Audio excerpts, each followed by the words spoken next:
Alors ce matin, j'aimerais vous parler d'un groupe de personnes qui a rencontré Jésus de façon spectaculaire. Vous savez, parfois on a des témoignages comme ça en tête de personnes qui rencontrent Jésus et vraiment c'est quelque chose de fou cette rencontre. Par exemple, Dieu a répondu à une prière de façon tellement spécifique que la personne se dit « oui, c'est forcément Dieu qui m'a répondu ». Des fois c'est lié à des rencontres, des fois c'est lié à des discussions ou des fois des lectures de la Bible, mais alors que c'était improbable. Et puis, paf, elle rencontre Dieu. Oui, mais c'est une chose de rencontrer Dieu, c'en est une autre de rester après cette rencontre. Ce matin, je vous propose de lire un texte où 10 lépreux vont venir voir Jésus. Il va y avoir quelque chose de spectaculaire qui va se passer à ce moment-là, mais pourtant sur les 10, il n'y en aura qu'un seul qui va revenir, qu'un seul qui va rester auprès de Jésus. Nous verrons que nous venons parfois à Jésus par intérêt, mais que nous restons par reconnaissance. Je vous propose de lire Luc, chapitre 17, versets 11 à 19.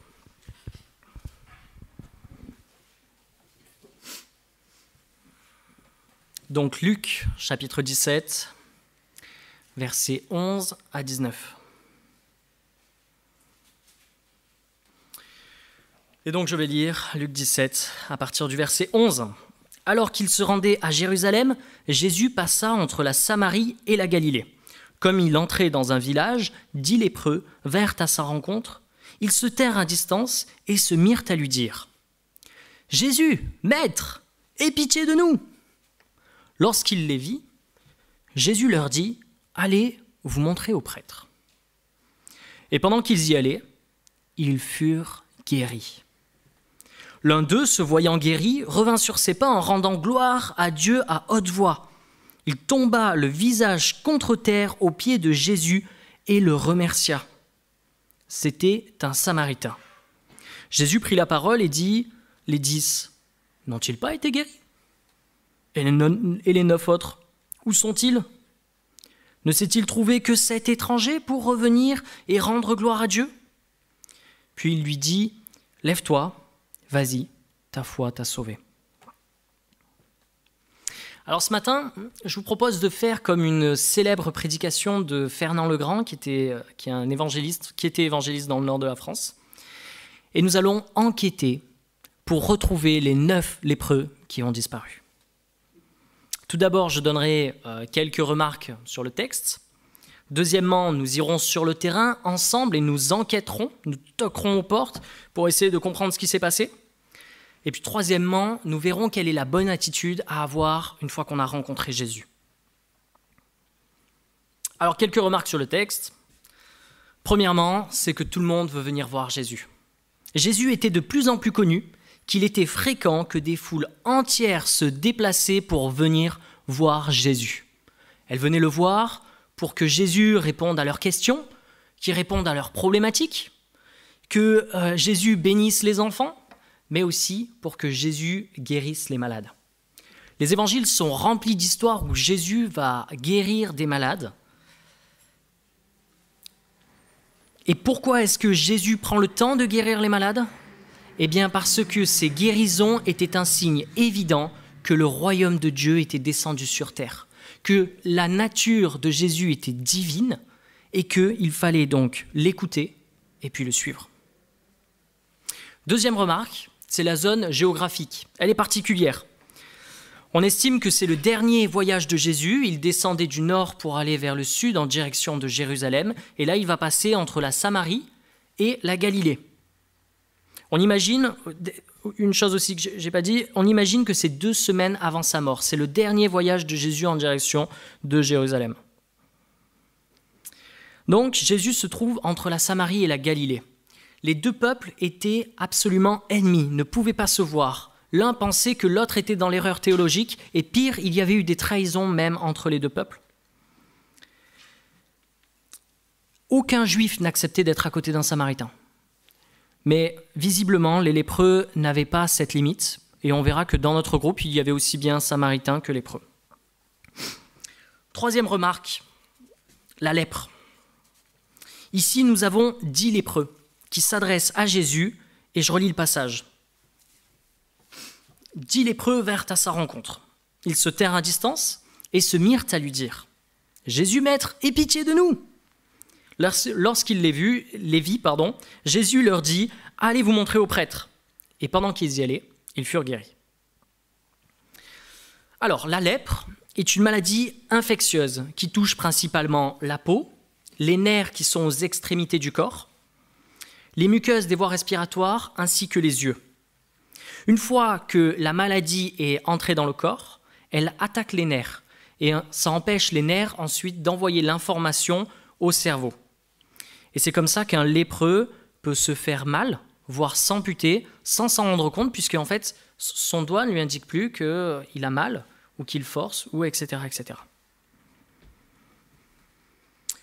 Dans la durée, on meurt de cette maladie. C'est une maladie qui agit lentement. Elle peut se détecter jeune, vers 5 ans, mais elle peut se détecter aussi beaucoup plus tard. Et c'est aussi une maladie contagieuse. Dans la Bible, la lèpre est considérée comme une maladie impure. Quand un lépreux arrive, il doit crier au groupe vers lequel il va, il doit crier « impur, impur ».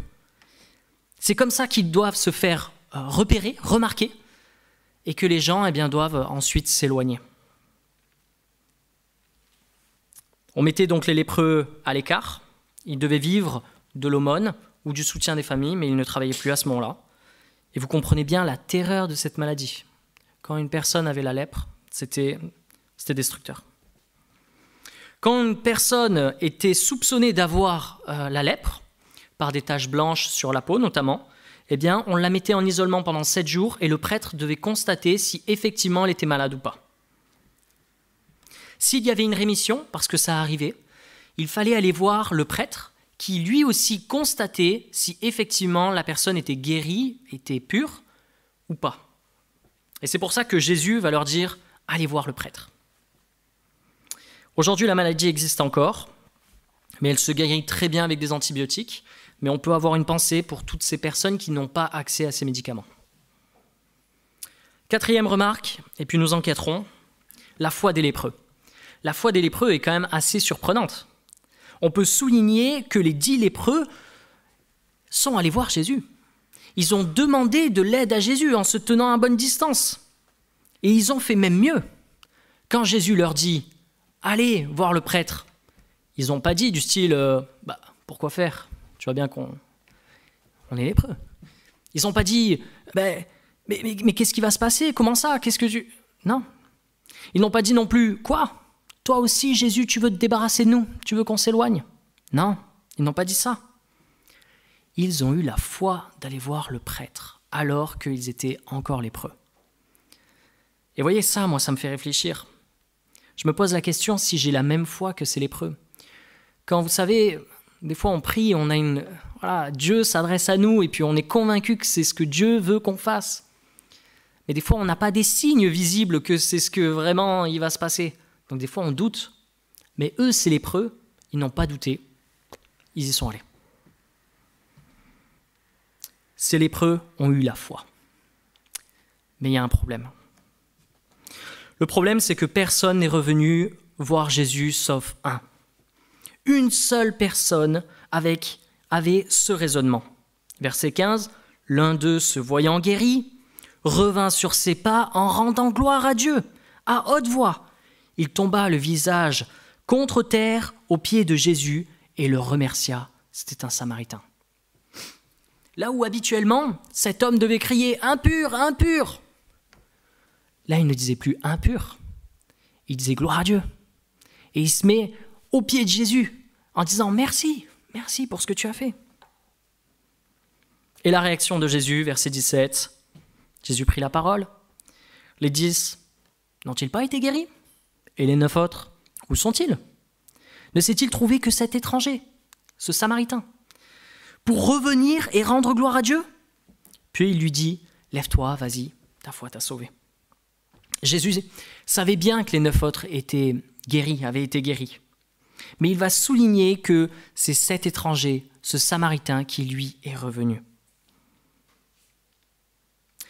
Par ce passage, Jésus affirme encore une fois qu'il n'est pas venu sauver uniquement les Juifs, mais toute personne qui croit en lui. Passons maintenant à un temps d'enquête. Vous allez me suivre. Alors je réfléchissais à si je pouvais avoir un costume pour être un peu plus enquêteur ou un peu plus convalescent. Je n'ai pas trouvé. Donc ce que je vais faire, c'est que je vais me placer de façon différente si je suis enquêteur ou... Enfin voilà, il y a toute une mise en scène. Donc ici, je suis enquêteur. Je vais essayer de ne pas oublier, parce que... Et là, je suis convalescent. Nous prenons notre carnet avec nous, et comme tout bon enquêteur, nous allons sur le terrain pour poser des questions aux convalescents. Et nous y allons. Première porte. Bonjour. Nous enquêtons sur le miracle qui a eu lieu en Samarie, entre la Samarie et la Galilée. Il semblerait que vous soyez un des 10 lépreux guéris par un certain Jésus. Pouvez-vous nous expliquer ce qui s'est passé ? Oui, bien sûr. Effectivement. Depuis tout petit, on m'a détecté une maladie de peau. Chose horrible. Le monde s'est effondré autour de moi. Quand on m'en parlait d'un certain Jésus qui pouvait guérir toutes les maladies, avec les collègues, on a tenté notre chance. Et ça a fonctionné. Sur la route vers la maison du prêtre, j'ai senti ma peau reprendre la couleur habituelle. Quand on est arrivé devant le prêtre, il nous a certifié que nous étions purs. Waouh! Mais votre témoignage est extraordinaire. Mais pourquoi ne pas être revenu voir Jésus? Pourquoi faire? J'ai eu ce que je voulais. Aujourd'hui, je suis guéri, je vais mieux. Je vais penser à moi. Je vais faire maintenant ce que je veux. Mes amis, parfois, Jésus agit dans notre vie. Mais parce que l'on pense premièrement à nous, on ne revient pas voir Jésus. Nous laissons là notre homme et nous allons toquer à la deuxième porte. Bonjour monsieur, nous souhaitons comprendre pourquoi vous n'êtes pas revenu voir Jésus puisqu'il vous a guéri. Comment être certain qu'il m'a guéri? Quoi? Mais vous ne croyez pas que c'est ce Jésus qui vous a enlevé cette fichue maladie? À vrai dire, je ne suis pas sûr. Ça faisait quelques semaines que je pratiquais la pensée positive. Vous savez, il y a de plus en plus d'études qui prouvent que ça a un véritable effet sur le corps. Monsieur, je dois vous avouer mon étonnement. La pensée positive est peut-être une bonne chose, mais elle ne guérit pas de la lèpre. Du moins pas dans un temps aussi court, ça c'est certain. Et non plus avec la coïncidence que ça correspond entre le moment où Jésus vous a dit d'aller voir le prêtre et le moment où vous êtes guéri. Voyez-vous, malheureusement, certaines personnes ne voudront pas voir l'évidence de l'existence de Dieu, qu'il agit et qu'il se révèle à nous. Certains peuvent être sauvés, même in extremis, de la mort et ne pas croire. Troisième porte. Bonjour, nous enquêtons sur la guérison de 10 lépreux par Jésus. Pourquoi ne pas être revenu pour lui dire que ça avait marché? J'ai oublié. Vous avez oublié? Oui, j'avais pas mal de choses à faire du coup. Et puis, je suis simplement pas revenu. Mais s'il est le Fils de Dieu, il sait que je suis guéri, donc ça suffit. Ah, vous savez, monsieur, je ne pense pas que ça suffise. Dieu est le créateur de l'univers, de toutes choses. Il nous demande que nous le considérions un peu plus que simplement en disant que c'est normal qu'il nous guérisse. Frappons à la 4e porte. Là, nous arrivons dans une maison où il y a la fête. Il y a de la musique, il y a des lumières un peu partout. On toque. Et puis enfin, on entend la porte qui toque. Vous m'avez compris? Et on vient nous ouvrir. Est-ce que c'est vous qui avez été récemment guéri de cette maladie? Absolument. Nous souhaitons savoir pourquoi vous n'êtes pas revenu voir Jésus. Vous savez, après ce que j'ai vécu, je préfère maintenant profiter de la vie et penser à autre chose. Mais vous ne pensez pas qu'on peut profiter de la vie dans la présence de Jésus-Christ? Je sais pas. Mais tout ce que je sais, c'est qu'aujourd'hui, je veux profiter de la vie et faire ce que je veux. Allez, bonne soirée. Voyez-vous, un fléau existe. Celui de croire que dans la présence de Jésus, il n'y a rien d'amusant. Et pourtant, je peux vous l'affirmer, ma vie est complètement différente aujourd'hui en connaissant Christ. Quand je vois mes collègues se débattre dans leur incertitude, dans leur manque de repères, je me dis qu'il est meilleur de connaître Jésus. Mais je ne peux pas blâmer cet homme. Comme beaucoup d'autres, je suis moi aussi pécheur et parfois je préfère mon égoïsme plutôt que servir Dieu. Toquons à la 5e porte. Bonjour, Nathan Lyotard, enquêteur sur l'affaire des 10 lépreux. Pourquoi ne pas être revenu voir Jésus ? Il paraît que c'est le Fils de Dieu, alors j'ai pas envie d'aller le voir. Quoi ? Mais moi je dirais au contraire. Si c'est le Fils de Dieu, il faut justement aller le voir. Il faut passer plus de temps avec lui. Monsieur l'enquêteur, vous ne vous rendez pas compte de ce que j'ai vécu.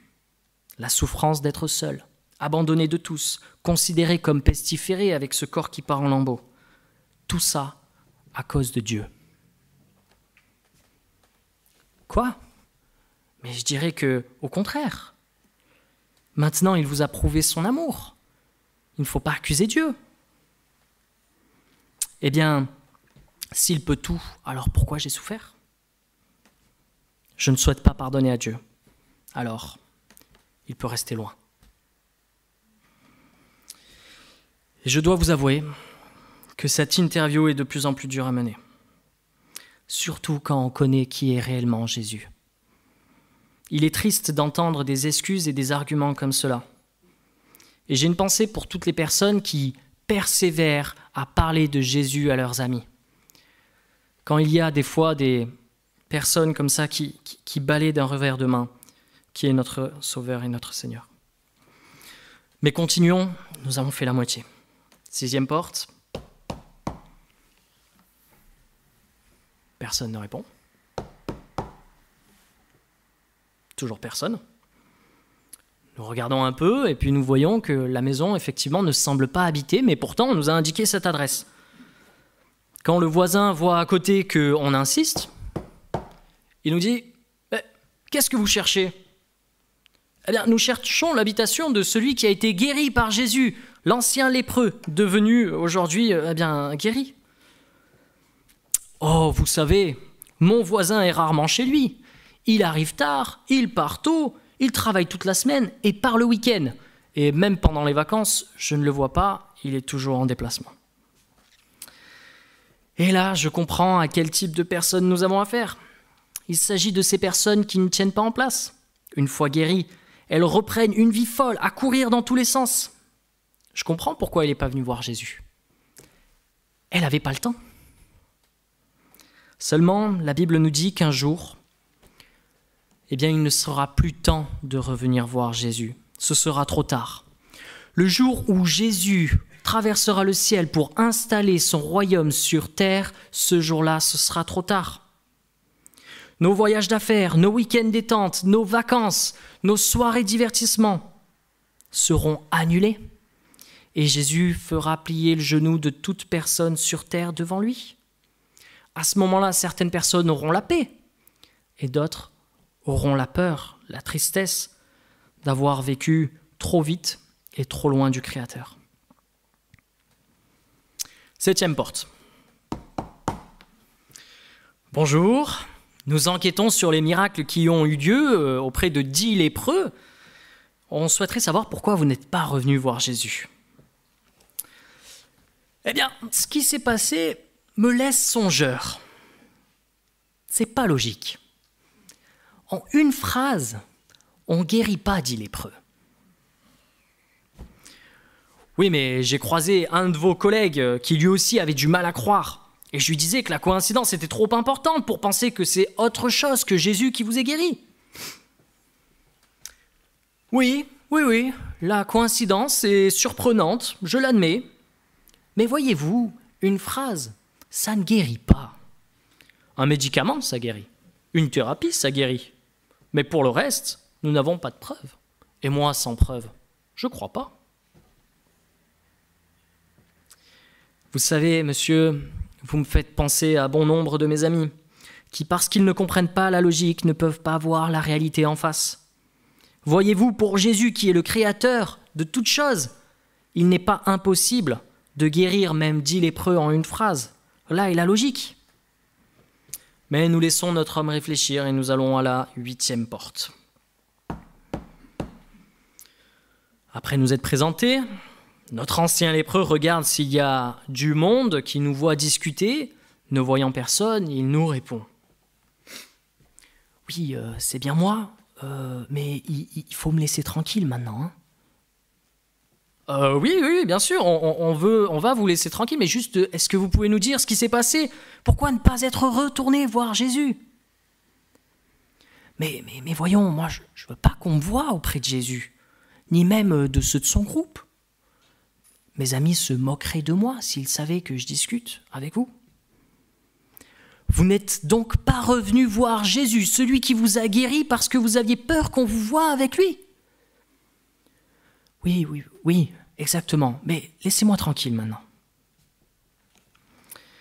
Après notre discussion, je me dis que nous vivons une drôle d'époque. Il vaut mieux être lépreux. Il est moins honteux d'être lépreux que d'être vu avec Jésus. Toquons à notre 9e porte, le dernier lépreux qui n'est pas revenu. La personne qui nous ouvre est une personne souriante, qui semble douce et agréable. Quand on lui pose la question qui nous préoccupe, à savoir, pour ceux qui l'ont oublié, pourquoi ne pas être revenu voir Jésus? La personne nous répond qu'elle n'a pas osé, de peur de ne pas être à la hauteur de ce que demande Jésus. Et là, je ne sais pas si c'est la fatigue ou autre chose, mais à ce moment-là, je me suis effondré en larmes. Et je lui dis, je vous comprends. Jour après jour, je me demande si moi aussi je suis capable de suivre Jésus. Mais voyez-vous, il suffirait que vous veniez ne serait-ce que quelques instants à Jésus, et vous verriez que ce n'est pas par nos propres forces que nous répondons aux exigences de Dieu, mais c'est parce que lui est présent, il nous donne les forces. Voyant que ces mots faisaient écho à son cœur, je l'ai encouragé à prendre contact avec Dieu par une simple prière que nous formulerons tout à l'heure. Et nous nous dirigeons enfin vers le dernier lépreux, celui qui est revenu. Ça a été le plus facile à trouver, il avait laissé ses coordonnées. Et nous toquons de nouveau à sa porte. « Bonsoir, nous enquêtons sur les 10 lépreux. Pouvez-vous nous dire pourquoi vous êtes revenus voir Jésus ?» Pourquoi? Mais comment aurais-je pu faire autrement? Il m'a littéralement sauvé la vie. Et puis s'il est capable de faire ça, c'est que c'est un grand prophète, une grande personne, un peu comme Élisée avec Naaman. Évidemment, ma vie va être complètement différente maintenant. Je vais pouvoir revoir mes amis, ma famille. Mais tout ça, je veux le faire en leur parlant de Jésus, de ce qui s'est passé. Je dois vous avouer qu'au début, j'y croyais pas. Parler à ce Jésus, ni même aller voir le prêtre.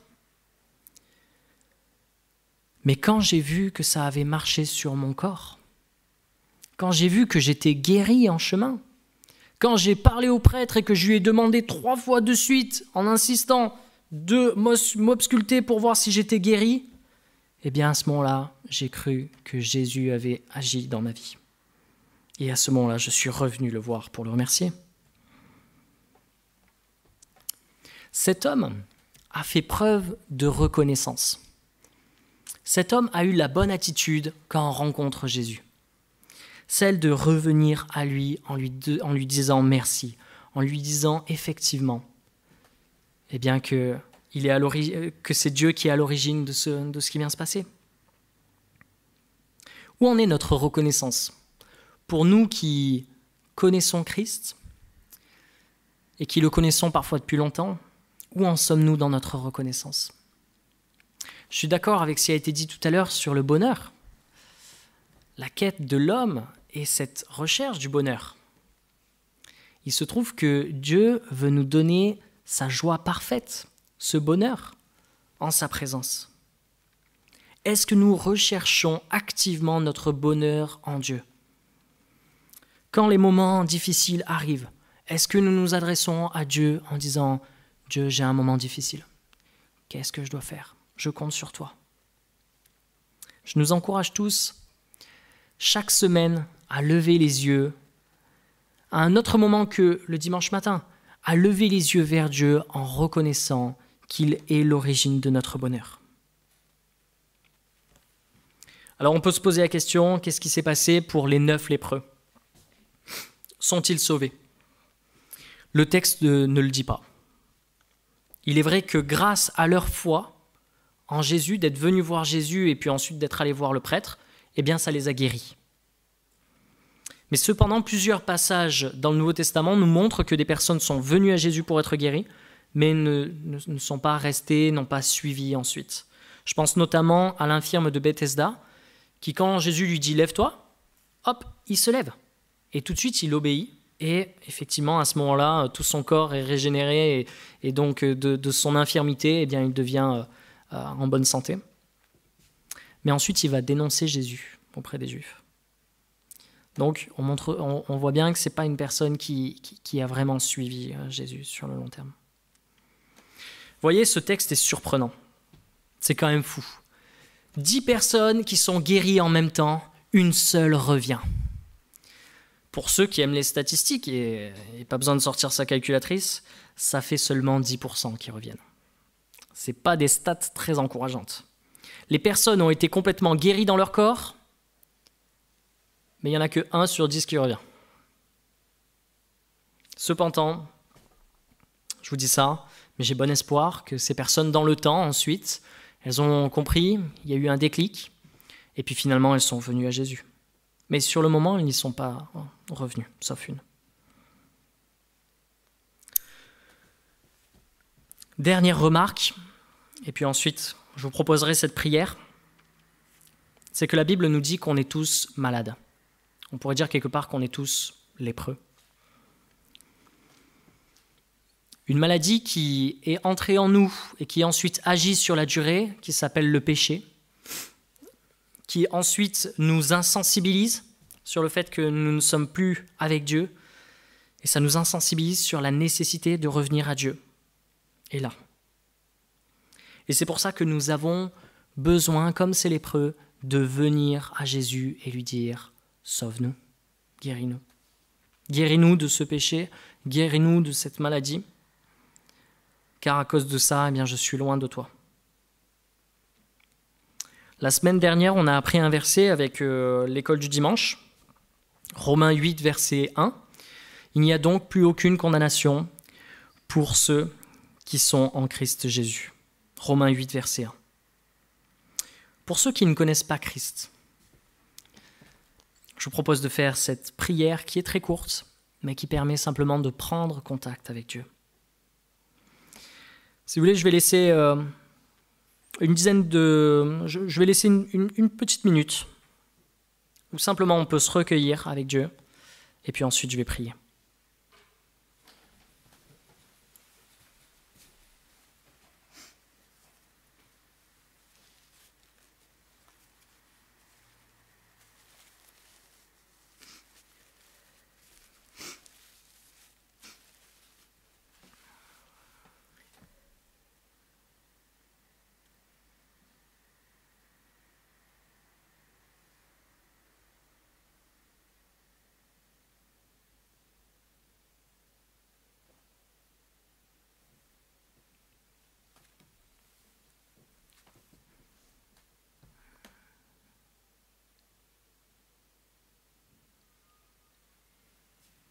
Jésus-Christ, Fils du Dieu créateur, on m'a dit que tu prenais le temps de répondre à ceux qui te cherchent.